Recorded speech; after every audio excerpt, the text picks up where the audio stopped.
E aí, pessoal, aqui é o Elias, professor de História de vocês, e essa aula é para o sexto ano, né? A gente veio discutindo sobre o povoamento da América.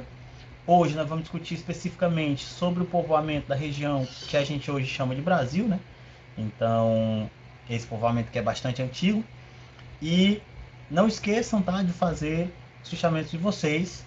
Esse capítulo, né, essa discussão, vocês vão encontrar lá no livro de vocês, na unidade 3 o tema, né, tema 3 e 4, tá bom? E façam lá os fichamentos, né, olhem lá a agenda no site da escola e façam as anotações, tá certo? Coloquem as dúvidas lá no Google Class para que eu possa responder o quanto antes, tá bom? Então, para a gente poder ter um aproveitamento melhor do conteúdo, né? E aí, vale a pena. Vamos lá. Então, vamos para frente. Pessoal, seguinte, né? O Brasil, né, que nós conhecemos hoje, ele na verdade ele é muito mais antigo, né? A habitação desse território ela é muito mais antiga do que se sugere, né? Para muitos aí parece que o Brasil ele passa a ser povoado, né? Parece, né? Passa a ser povoado só depois que os europeus chegam aqui, os portugueses e tal. Mas na verdade esse povoamento ele acontece muito tempo antes, né? Como o restante da América, né? Aqui a América do Sul, ela também foi povoada por várias ondas migratórias que ocorreram ao longo da pré-história, né? Há mais de 10 mil anos. E, e é sobre isso que a gente vai discutir hoje, né? Então vamos aqui. Pessoal, né? Primeiro a gente entender qual era o ambiente, né, desse Brasil aí pré-histórico, né, dessa região, né, que hoje é o Brasil, lá na pré-história. Tudo indica, né, que essa região ela foi habitada, né, passou a começar a ser povoada lá por volta de 12 mil anos atrás, quando você vai ter a, o aparecimento de alguns pequenos grupos, né, vindos de diversas regiões aí da América do Sul, né, e vão se estabelecendo principalmente, né, na região ali amazônica e em algumas outras regiões, por exemplo, lá na região ali do Piauí e tal, né, que passam a ocupar esses locais e de maneira ainda, né, dentro daquela lógica dos primeiros grupos humanos lá da pré-história, que era basicamente o nomadismo, né? Então eram povos que migravam de local para local de acordo com a necessidade de recursos. Então, foram povos que viveram basicamente da caça, da pesca e da coleta de frutos.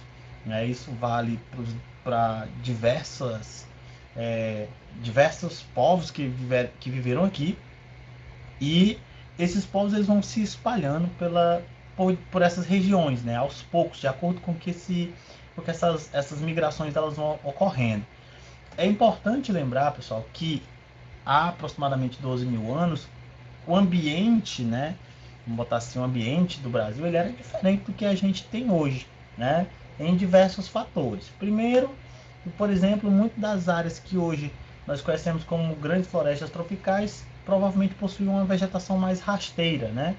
É, o clima provavelmente também era mais seco e frio, né? Diferente do que é hoje. Animais que habitavam aqui essa região compunham o que a gente conhece como a megafauna, né? São aqueles animais gigantes que viveram aqui nesse período aí, por volta desse período, como, né, a preguiça gigante, o tatu gigante, né, o tigre dente de sabre, que são algumas dessas espécies que viveram aí nesse período. E esses grupos que se estabeleceram aqui, eles vão sim também conviver com essa megafauna que estava entrando em extinção, né? É importante lembrar disso.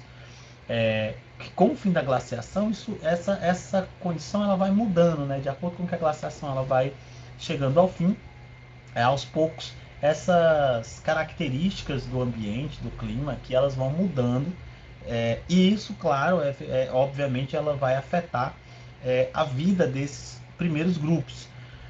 Como eu falei, esses grupos eles, em sua maioria eram nômades, então o que acontece? Eles viviam em pequenas habitações, né, geralmente feitas de madeira, com com pele de animais ou palhas, né, também. Viviam em grutas e cavernas, então quer dizer, eram habitações parcialmente temporárias, né, tendo em vista que esses povos eles não tinham condições ainda, né, pelo menos ali nesses primeiros 10 mil anos aí, de produzir, né, sua própria alimentação naqueles locais. Então isso levava eles a migrar de local em local, né, para ir conseguindo novos alimentos, né, mais animais para caçar, e assim seguiam migrando dentro dessas grutas, dentro dessas cavernas. A agricultura ela só passa a se desenvolver na América por volta de 7 mil anos. Então, olha aí, se você tem um povoamento que tem início aí por volta de 2.000 ou 12 mil anos antes de Cristo, você tem aí um percurso aí de quase 5 mil anos até que os primeiros agricultores passassem a produzir o seu próprio alimento. E veja só, é importante entender que 7 mil anos a gente tem as culturas mais antigas que conseguiram desenvolver, né, primeiro a agricultura. E como eu já comentei em outras aulas, esse processo ele é um processo que ele não é imediato, assim, uma cultura descobriu, passou a desenvolver a agricultura e aí todas as outras já automaticamente passam a produzir também. Não, ele é um processo muito lento que levou aí, pelo menos na América como um todo, quase 3 mil anos para se difundir. Então você encontra povos que vão passar a produzir a agricultura com 4 mil anos, com 4.500 anos. Então isso demonstra que o desenvolvimento da agricultura ele não foi uniforme, né? Ele não aconteceu exatamente igual para todas as civilizações, para todos os povos, para todos os grupos, tá? Então, assim, aqui na América, e principalmente nessa região mais ao sul, os produtos mais cultivados aí vão ser a mandioca, né? Que são alguns dos produtos que, na verdade, fazem muito parte ainda da nossa culinária, da nossa dieta alimentar, né? Mandioca, o feijão, o milho, né? Depois tem a batata. São alguns dos legumes e tal, e cereais que eram produzidos e que garantiam, né, a sobrevivência desses grupos. Então vejam, pessoal, no Brasil, né, existem vários sítios arqueológicos que trazem uma série de estudos sobre como esse povoamento ele vai ocorrer, ou na verdade, ou quando esse povoamento ocorreu, no caso do Brasil. Né? Um dos principais deles é o sítio de Lagoa Santa, em Minas Gerais, onde foram descobertos vários pedaços de lança, né? Animais, ossos de animais extintos, né? De mamute, machados e ossadas humanas, né? Que sugerem uma habitação desse espaço bem antiga, né? Inclusive é lá que foi encontrado, eu já comentei antes, voltando a comentar aqui, o crânio da Luzia, né? Que foi um habitante lá da região de Lagoa Santa, e o grupo dela, né, provavelmente viveu aí por volta de 11.500 anos, quer dizer, um grupo bastante antigo, né, que corrobora com essa teoria aí de que essa região aqui onde se localiza o Brasil tenha sido habitada por volta aí de 12 mil anos. É importante entender, pessoal, que esses estudos eles estão em desenvolvimento, e os achados arqueológicos, achados da paleontologia é que vão determinando exatamente ou se aproximando mais do momento em que isso vai ocorrer de fato. Então, assim, 12 mil anos é o que a gente entende hoje, né? As evidências apontam para essa data, esse período mais ou menos, mas é lógico, né, que no futuro pode vir a ser descoberto um conjunto de evidências que sugira uma habitação mais antiga. Então é importante lembrar isso. Então a Luzia ela tem aí por volta de 11.500 anos, né? Ela viveu mais ou menos nesse período e ela traz aí alguns elementos, né, que sugerem até uma nova interpretação sobre o próprio povoamento da América como um todo, que é o fato de que a Luzia ela possuía traços africanos, mas também traços dos aborígenes australianos. Quer dizer, você tem aí sugere-se dentro dessa perspectiva, vendo a forma e os traços que a Luzia ela provavelmente possuiu, sugerem que as ondas migratórias elas vieram de outros locais e não só da Ásia, né? Não eram apenas grupos vindos da Ásia ali, no caso ali da região mesmo da Mongólia, né? sugere-se a vinda de outros grupos, como aí, né, de origem aí africana ou ainda de origem australiana. Então, quer dizer, a Luzia ela demonstra quão antigo é esse povoamento, né, da região do Brasil. Como eu falei, essas ondas migratórias elas ocorrem em várias levas, pessoal. É importante entender isso, né? Não foi só um grupo que veio, né? Foram vários grupos que foram migrando da Ásia para o norte, né? Migrando para a região sul ali do Pacífico, né? Para a Austrália, depois vindo para a região aqui da América, América Central, América do Sul.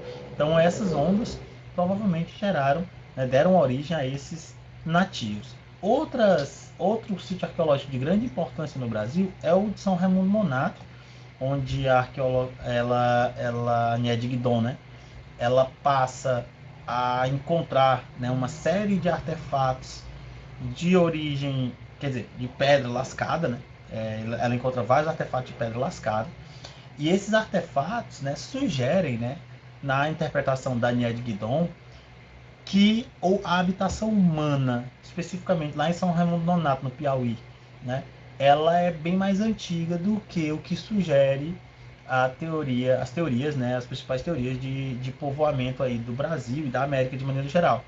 Então, quer dizer, ela encontrou lá nessa caverna, né, ela encontra lascas de pedra e restos de carvão vegetal, né, que sugerem, né, a presença humana, ainda que essa presença ainda não tenha sido efetivamente comprovada, né? Essa descoberta, né, a Nied Guidon, ela sugere que essa habitação do Brasil e da América de uma maneira mais geral, ela possa ter ocorrido por volta de 50 mil anos, né? Que vai de encontro aí a todas as teorias que explicam o povoamento da América. Então, quer dizer, se defendia-se 15 mil anos, 12 mil anos, ela afasta muito mais essa margem, né, para por volta de 50 mil anos atrás.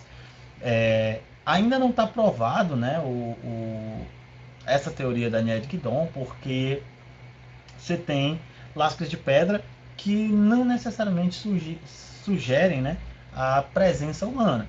Pode ter havido, pode sim, mas também pode ser que essas lascas sejam fruto, né, das próprias intempéries, né, das rochas, né, da desgaste das pedras, né, ao longo do tempo, pode levar a essa, né, a pedra quebra, lasca-se, e aí ficam esses pedaços ali que podem sugerir instrumentos fabricados, né, por seres humanos. A mesma coisa com o carvão vegetal.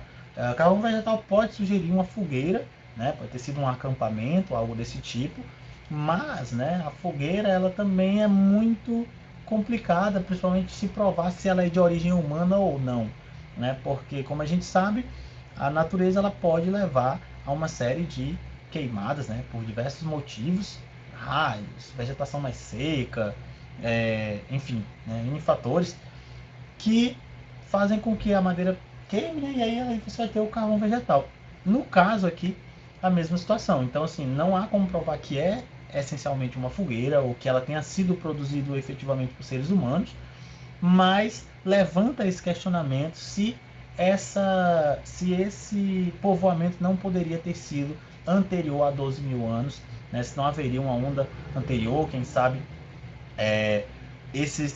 especificamente nessa região você tenha tido uma onda anterior. Então há muitas questões a serem pensadas e resolvidas, mas que as pesquisas avançam, né? Então assim, pode ser que mais à frente a Nied Guidon venha a confirmar essa teoria de que os seres humanos provavelmente povoaram essa região por volta de 50 mil anos, ou essa teoria pode ser simplesmente descartada por falta de evidências, né, que sustentem. Então, quer dizer, você vê que o povoamento da região do Brasil ele é um tema complexo e ele é um tema que tem, né, tido uma série de controvérsias em relação às datações ou ao modo de vida desses primeiros habitantes. Então, pessoal, a gente vai parar por aqui, né? Então, na próxima aula, nós vamos discutir sobre o modo de vida, né? Mais especificamente dos povos amazônicos, né? Como foi que se deu esse processo de de ocupação daquela região, né? Quais são as características que esses povos desenvolveram ao longo do seu desenvolvimento, certo? Então, estudem, né? Façam a leitura do capítulo, dos dois temas e façam anotações para poder tirar dúvidas lá no Google Class, tá bom? Então, até a próxima aula.